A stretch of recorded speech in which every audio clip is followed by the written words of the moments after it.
Hello guys, welcome to back my new vlog. आणि या ब्लॉगमध्ये मी ट्राय करणार आहे चिकन ढवारा थाळी कशी बनवायची ते पण ही घरी.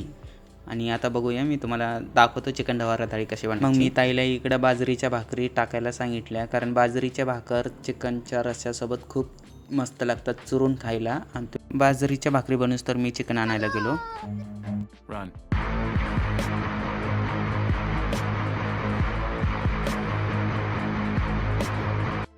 तर अशा प्रकारे मी चिकन घेऊन आलं आणि त्याला खूप क्लीन वगैरे स्वच्छ वगैरे धुवून घेतलं. आणि त्याच्यामध्ये एक अद्रक लसूणची पेस्ट टाकली आणि त्याला थोडंसं मिक्स करून घेतलं, कारण ती पेस्ट सगळीकडे मिक्स झाली पाहिजे होती म्हणून. आणि त्याच्यामध्ये 1 चमच नमक टाकला की मग मी एक टोप घेतले आणि त्याच्यामध्ये 2 चमच ऑइल टाकले, कारण आपल्याला चिकन बॉईल करायचं होतं त्याच्यासाठी.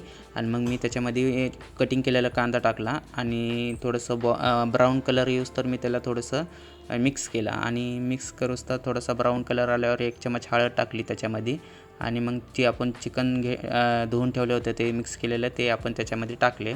त्यानंतर त्याच्यामध्ये 2 ग्लास गरम पाणी टाकले मी. आणि गरम पाणी मी पहिलेच ठेवले होते उकळायला. चिकन रेडी होऊस तर आपण इकडं मसाल्याची तयारी करून घेऊया. इकडं मी लागणारे साहित्य मसाल्याचे मी रेडी करून ठेवले होते पहिलेच. आणि मी ते थोडेसे फ्राय करून घेतले, कारण मग मसाले सगळे मी मिक्सरमधून काढून घेतले. आणि तुम्ही बघू शकता हे सगळे. मग एक टोप घेतलं, त्याच्यामध्ये 2 चमच ऑइल टाकलो मी. आणि ऑइल थोडंसं गरम होऊस तर वेट केला. आणि नंतर त्याच्यामध्ये खडे मसाले टाकले. आणि खडे मसाले फ्राय झाल्यावर मी अद्रक लसूणची पेस्ट टाकली त्याच्यामध्ये पहिलं. आणि नंतर टमाटे आणि कांद्याचं जे मिक्सर होतं ते टाकून घेतलं. आणि ते चांगल्या प्रकारे मिक्स करून घ्यायचं जोपर्यंत ते ऑइल सोडत नाही तोपर्यंत. आणि तुम्ही बघू शकता आता कलर ब्राऊन आलेला आहे. मग मी त्याच्यामध्ये चिकन मसाला घेतला आणि चिकन मसाला टाकला. चिकन मसाला टाकल्यावर थोडंसं मिक्स करून घेतलं. मग लाल तिखट टाकलं. लाल तिखट टाकल्यावर थोडंसं अजून मिक्स करून घेतलं. मग जे बॉईल केलेलं चिकन होतं ते बॉईल केलेलं चिकन मी त्याच्यामध्ये टाकून थोडंसं मिक्स करून घेतलं.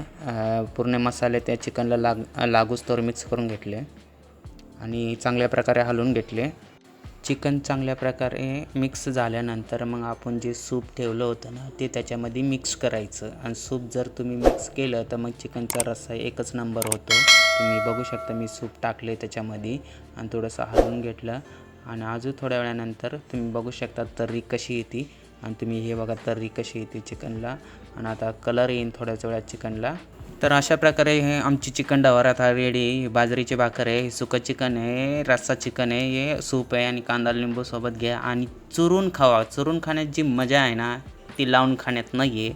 तर हा ब्लॉग इथंच संपलेला आहे.